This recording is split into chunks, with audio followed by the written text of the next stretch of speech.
The siege of Mantua was a 4-month effort by the Austrian army to regain a presence in northern Italy after being excluded from that region by Napoleon Bonaparte through the successful French siege of Mantua in 1797. In April 1799, the Austrians placed a military blockade around Mantua as part of the War of the Second Coalition with the intent of conquering the French by attrition. As their own attrition and diminishing food supplies weakened the Austrian army, they received reinforcements and attacked on 4 July 1799. By the end of the month, the French agreed to surrender. Prelude. By 1799, the fortress of Mantua on the river Mincio in northern Italy was in poor shape. It was commanded by Viscount Lieutenant General François-Philippe de Fouillac-Latour and garrisoned by a diverse force of 10,000, including French,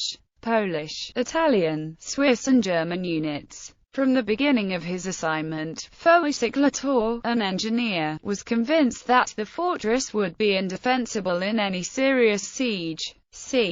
In April, Austrian forces approached Mantua and started their siege. At first, the Austrians were content to simply blockade the fortress, but with the artillery duels and occasional skirmishes, attrition began taking its toll on the defenders. The defenders were also weakened by diminishing food supplies, and their morale was undermined by lack of payment. On 18 June, the French suffered a defeat at the Battle of Trebia, and consequently the Austrians were able to move more decisively against Mantua. On 4 July the siege entered a new stage, with Austrian reinforcements arriving, and the besieging force growing from 8,000 to 40,000. The Austrians were commanded by Hungarian General Baron Paul von Kray, an artillery expert. Artillery bombardment was constant. On 24–25 July the assault began, and the Austrians slowly advanced over the next few days. On 27 July Fouillac-Latour began negotiating surrender terms.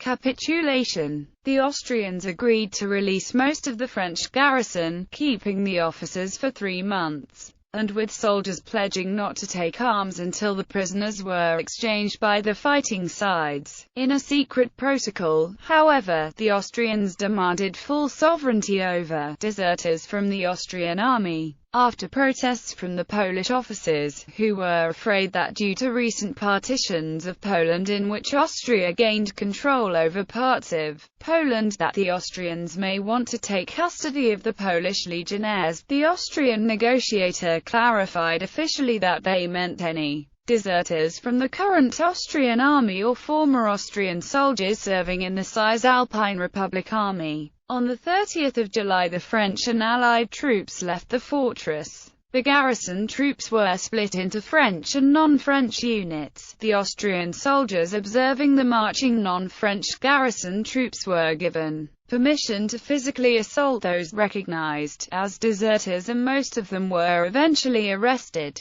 Polish officers, particularly those from the Austrian partition, were forced to enlist in the Austrian army or deported to partitioned Poland, and a similar fate befell Polish NCOs and regular soldiers, many of whom were also forced to suffer physical punishment by being beaten with rods. This marked the end of the Second Legion of the Polish legions. Fouillac-Latour was later criticized by the Poles for what they considered betrayal, but also by the French for his surrender. Napoleon himself ordered Fouillac-Latour stricken from the list of generals and forbade him to wear a military uniform.